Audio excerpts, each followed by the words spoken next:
ये पोस्ट किया। नमस्कार, मैं डॉक्टर अंकुर बंसल। मैं जनरल ट्रॉमा लेज़र एवं लेप्रोस्कोपिक सर्जन आगरा में कार्यरत हूँ और आगरा में एसआर हॉस्पिटल जो कि सांकेतिक के नाम ले रहे हैं वहाँ कार्यरत हूँ। आज मैं आपको बहुत एक जनरल बीमारी जिसके हमारे यहाँ बहुत मरीज आते हैं उसके बारे में जानकारी दूंगा, जो सबसे कॉमन है, जैसे कि गुदा की बीमारियाँ, जैसे पाइल्स जिसको बवासीर भी कहते हैं, इंग्लिश में हेमरॉइड्स कहते हैं, फिशर जिसको हिंदी में भगंदर कहते हैं, और फिस्टुला।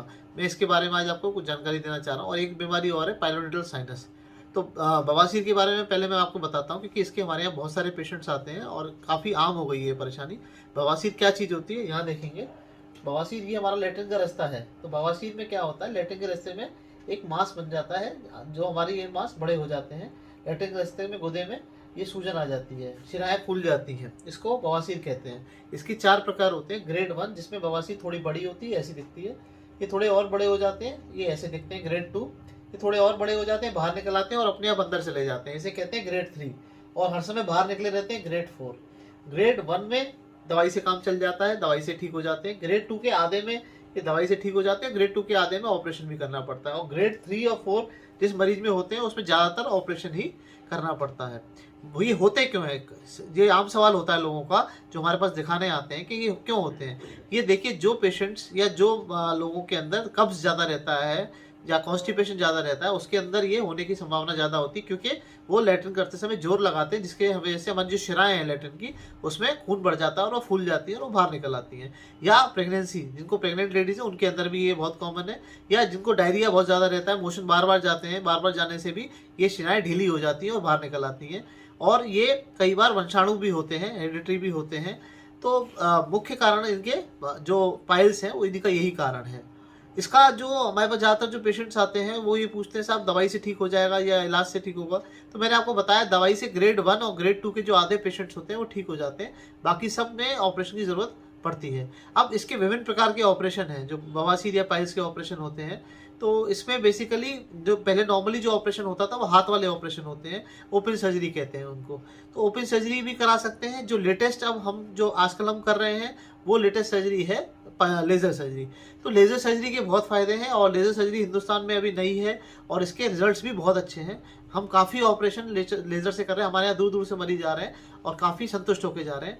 लेज़र के फ़ायदे ये हैं कि लेज़र में एक तो इन्फेक्शन के चांसेस कम होते हैं, ब्लीडिंग कम होती है, पेशेंट जल्दी घर चला जाता है, छुट्टी जल्दी हो जाती है अस्पताल से, वो अपने काम पे जल्दी लौट जाता है, चीरा टाका बहुत कम लगता है और सूजन बहुत कम आती है। ऑपरेशन के बाद दवाई कम खानी पड़ती है, अस्पताल में कम रहना पड़ता है। तो ये काफ़ी सारे फायदे लेज़र के हैं और आजकल लोग ज़्यादातर 80% से 90% लेज़र से लोग ऑपरेशन करा रहे हैं। इसके ऑपरेशन के बाद ज़्यादातर लोगों का ये सवाल हमसे रहता है कि भाई ये इसमें हमें क्या प्रिकॉशंस रखने हैं और हमें आगे सावधानी क्या बरतनी है जिससे दोबारा ना हो, क्योंकि बवासीर एक ऐसी बीमारी है जो दोबारा भी हो जाती है। कब तक होगी, किसको होगी, कितने साल बाद होगी, ये नहीं कहा जा सकता। तो उसमें हम मरीज को ज़्यादातर ये हम एडवाइस करते हैं कि खाने में आप मिर्च मसाले कम से कम खाएं, क्योंकि चिकनाई और मिर्च मसालों से प्रेशर, मोशन का जो प्रेशर है वो बढ़ता है, कॉन्स्टिपेशन के चांसेस ज़्यादा होते हैं, उससे दिक्कत होती है। तो खाने में थोड़ा संतुलन करें, एक एक्सरसाइज और योगा करें, सुबह टहलने जाएं या कुछ वॉक करें या एक्सरसाइज करें। ये अपनी रूटीन में चेंज करना है आपको, रूटीन के अंदर आपको अपनी फिटनेस को चेंज करना है, खाने पीने में चेंज करना है, खाने पीने में वसा युक्त खाना कम करना है, फाइबर डाइट ज़्यादा बढ़ानी है, फल फ्रूट ज़्यादा खाने हैं, प्रोटीन ज़्यादा खाने हैं, और मिर्च मसाले वाली और कार्बोहाइड्रेट वाली और फैट वाली चीज़ें, जंक फूड कम से कम करना है, एक्सरसाइज करनी है, थोड़ा मेडिटेशन कर सकते हैं, मेडिटेशन करना है, मोशन को टाइट नहीं होने देना। फंडामेंटली आपके जो कॉन्स्टिपेशन है, कब्ज होती है, उसको कब्ज नहीं होने देनी, कब्ज से अपने आप को बचाना है। और बेसिकली यही सब चीज़ें आपको करनी है। ऑपरेशन के बाद भी हम यही सलाह देते हैं कि इन सब चीज़ों से बचें, तो इससे आपको फ़ायदा होगा। तो ये तो बवासीर की बात हुई। उसके बाद आता है भगंदर। अब भगंदर क्या होता है, भगंदर बेसिकली जो होता है लैट्रिन के रास्ते में, भगंदर के अंदर बेसिकली क्या होता है, लैट्रिन के रास्ते में कट लग जाता है। कट लगने की वजह से क्या होता है, लैट्रिन का रास्ता बहुत टाइट हो जाता है। टाइट होने से क्या होता है, उसकी जो टोन है वो टोन बहुत टाइट हो जाती है, तो मोशन करने में दर्द होता है और यहाँ पे एक घाव बन जाता है। वो जो घाव होता है उसमें जब पेशेंट लैट्रिन करने जाता है तो जब मोशन निकलता है तो उसमें बहुत ज़्यादा दर्द होता है और चिरपराहट मचती है। इसको भगंदर या इसको फिशर कहते हैं। इसका इलाज दवाई से भी हो सकता है, कुछ क्रीम होती है, कुछ सिकाई का ऑपरेशन होता है, और कई बार अगर ठीक नहीं होता है तो उसका ऑपरेशन भी करना पड़ता है। ऑपरेशन में एक तो हम इस घाव को ठीक करते हैं और लैट्रिन रास्ते को थोड़ा ढीला कर देते हैं, जो इतना टाइट हो गया उसको ढीला कर देते हैं। तीसरी चीज़ होती है जो बीमारी है बहुत आम है लोगों के अंदर, जिससे बहुत मरीज आते हैं, उसे कहते हैं फिस्टुला। फिस्टुला में बेसिकली ये मैं आपको दिखाऊं, फिस्टुला में क्या होता है, ये लेटरिन का रास्ता है हमारा।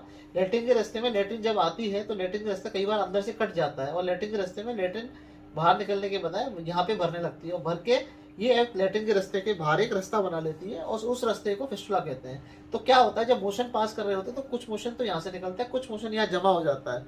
जमा होने की वजह से ये धीरे धीरे यहाँ तक पहुंच के मवाद के रूप में बाहर निकल आता है। तो बाहर लेटरिन के रास्ते के चारों तरफ में कहीं ना कहीं एक छेद बन जाता है, जिसका कम्युनिकेशन अंदर होता है, तो वहां से मवाद रिश्ता रहता है। तो लोग बड़े कंफ्यूज रहते हैं कि हमें बवासीर है, कि हमें भगंदर है, कि हमें फिस्टुला है। तो ये चीज़ें बहुत कॉमन है। ओपीडी में हमारे पेशेंट आते हैं, सब एक ही बीमारी बताते हैं, सब हमें पाइल्स हो गए। ये हर बीमारी पाइल्स नहीं होती है, ये पाइल्स भी हो सकते हैं, भगंदर भी हो सकता है, ये फिस्टुला भी हो सकता है।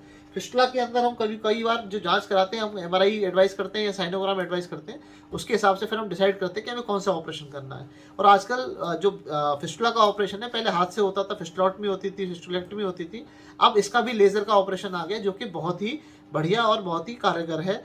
हमारे यहाँ बहुत दूर दूर से पेशेंट जो आ रहे हैं लेजर से कराने, उसके रिजल्ट्स ही बहुत अच्छे हैं। इसमें चीर फाड़ बहुत ना के बराबर हो गई है, और इसका काफ़ी फायदा भी लोगों को मिल रहा है। तो मैं यही अपने दर्शकों से कहूँगा जो मेरा ये वीडियो देख रहे हैं, कि अगर आपको ऐसी कोई गुदा के रास्ते में कोई दिक्कत है, तो आप अपने डॉक्टर से जरूर परामर्श लें, उसको ज़रूर दिखाएं, अपने हिसाब से ट्रीटमेंट ना लें, अपने हिसाब से सारे काम ना करें, अपनी हर बीमारी को बवासीर ना समझें, पाइल्स ना समझें। तो एक बार दिखा के प्रॉपर तरीके से ट्रीटमेंट लें, और अगर ऑपरेशन की ज़रूरत हो तो जल्दी ऑपरेशन करा लें, क्योंकि ये बीमारियाँ कई बार नासूर बन जाती हैं, ये कई बार और बढ़ जाती है, तो ये समस्या बहुत देती है। क्योंकि जैसे बवासीर है, उसमें खून आने लगता है, ज़्यादा लंबी खिंच जाते हैं बवासीर, तो उसमें खून आता है, लेटरिन में दर्द होता है बहुत तेज़ी से, पेशेंट को दिक्कत होती है, सारे मस्से बाहर निकल आते हैं, पेशाब लेटरिन में इतना खून आता है कि पेशेंट का जो हीमोग्लोबिन लेवल है वो भी काफ़ी कम हो जाता है। तो और मवाद में फिस्टुला के अंदर इतना मवाद आता है, उससे पूरी बॉडी में इन्फेक्शन फैल जाता है। पहले एक छेद बनता है, आप नहीं कराते तो 2 छेद बनते हैं, तीसरा छेद बनता है, काफ़ी सारी दिक्कतें बढ़ जाती हैं। तो मेरा यही कहना है कि गुदा के क्षेत्र में आपको कोई भी दिक्कत अगर होती है, तो अपने डॉक्टर, एक अच्छे डॉक्टर से परामर्श लें, संपर्क करें, और दिखाने के बाद प्रॉपर तरीके से उसका इलाज कराएं। थैंक यू, धन्यवाद, नमस्कार। अच्छा, मैं डॉक्टर अंकुर बंसल। आपको गुदा की कोई भी बीमारी हो, जैसे पाइल्स, फिस्टुला, या आपको कन्फ्यूजन हो, अगर आपको मुझसे परामर्श लेना है, तो मैं एसआर हॉस्पिटल, जो कि नामनेर स्थित है, साई की तकिया चौराहे के पास स्थित है, मैं वहाँ बैठता हूँ। और इस नंबर पे आप संपर्क कर सकते हैं, 8477088884। एक पुनः बता रहा हूँ, 8477088884। एसआर हॉस्पिटल, साई की तकिया, नामनेर। सुबह 10 बजे से शाम को 5 बजे तक आप कभी भी परामर्श लेने आ सकते हैं। थैंक यू, नमस्कार।